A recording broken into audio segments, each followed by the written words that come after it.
moment intrigant au regard des écrits bibliques. La conférence épiscopale italienne veut ouvrir la porte aux hommes ouvertement gays dans la prêtrise. Tout en maintenant l'exigence de l'abstinence, le rapport suggère une possible rupture avec l'interdiction séculaire. Comme le dit le pape François, être homosexuel n'est pas un crime, marquant un pas vers davantage de reconnaissance des droits LGBTQ. Qu'en pensez-vous?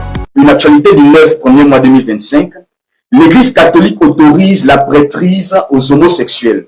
La conférence épiscopale italienne veut ouvrir ses portes aux hommes gays dans la prêtrise. Regardez comment quelqu'un, c'est-à-dire, achète un ticket gratuit pour l'enfer. Exact. Quelqu'un va nous dire depuis là-bas, vous jugez encore. On vous autorise ce verset-là. On vous le donne gratuitement. Mais comprenez quelque chose, c'est qu'il viendra aussi un temps là où il faudra dénoncer. Exact. Et l'heure est venue de dénoncer les œuvres des ténèbres. Alléluia. Parce qu'il y a des élus du côté de l'Église catholique qui doivent sortir. Alléluia. Il y a des élus du côté des églises qui se prétendent être églises du réveil qui doivent sortir. Et aujourd'hui, les églises du réveil sont devenues des endroits du tapage nocturne. Frère, par rapport à ce que nous venons de lire, vous pouvez faire des recherches. La conférence épiscopale italienne prend cette résolution d'autoriser la prêtrise aux homosexuels. Le prédicateur a été clair en montrant que l'esprit de l'homosexualité n'est pas quelque chose d'aujourd'hui. À ce moment, il y avait les homosexuels. Alléluia. Au temps de ce Lévite-là, il y avait aussi l'esprit de l'homosexualité qui était en gestation. Regardez aujourd'hui. Maturité. C'est arrivé à la maturité. Ça jouait seulement les vies du prophète. Aujourd'hui, l'ivraie a atteint la maturité. Maintenant, que fait le blé? C'est la question que nous nous posons. S'il faut nous accoutumer à leur mode de vie, nous comprenons que le règne jugement demain. Alors, quand nous lisons le livre d'Hébreux, lisons un peu ça, Hébreux chapitre 5, le verset 1er à 4. En effet, tout souverain sacrificateur, nous parlons ici de la sacrificature ou encore du service. Quelqu'un qui fait le service de Dieu, quelqu'un qui sert dans son ministère. Aujourd'hui, ils se disent prêtres, on considère que ce sont des sacrificateurs. Maintenant, regardez ce que Paul dit par rapport au sacerdoce, lui. Tout souverain sacrificateur, pris du milieu des hommes, est établi pour les hommes dans le service de Dieu. Il n'est pas établi pour faire ce que les hommes lui demandent. Il est établi certes pour les hommes. Pourquoi? Parce qu'il a un canal que Dieu utilise pour faire certaines actions.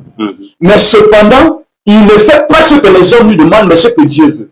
Lisons l'Écriture. Afin de présenter des offrandes et des sacrifices pour les péchés. Il peut être indigent pour les ignorants et les égarés. Puisque la faiblesse est aussi son partage. Et c'est à cause de cette faiblesse qu'il doit offrir des sacrifices pour ses propres péchés, comme pour ceux du peuple. Nul ne s'attribue cette dignité, mes frères, en matière de sacerdoce, s'il vous plaît.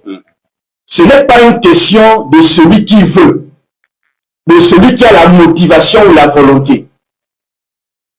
Nul ne s'attribue cette dignité. Le sacerdoce est une dignité, c'est-à-dire la personne a été jugée digne par le Seigneur.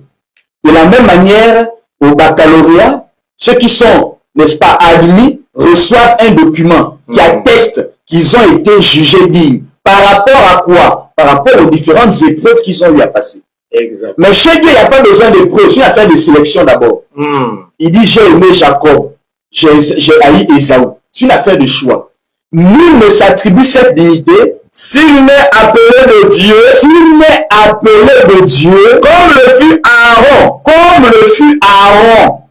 Aujourd'hui, quand l'Église catholique décrète le fait qu'un gay peut avoir accès à la dignité au sacerdoce, nous comprenons qu'ils sont animés d'un esprit. Les hommes meurent, mais leur esprit demeure. Sortez des églises catholiques. Celui qui dit, j'ai un père catholique, une mère catholique, ma grand-mère était catholique, je suis dans une famille catholique et je vais mourir catholique, il ira en enfer sans miséricorde. Alléluia. Amen, amen.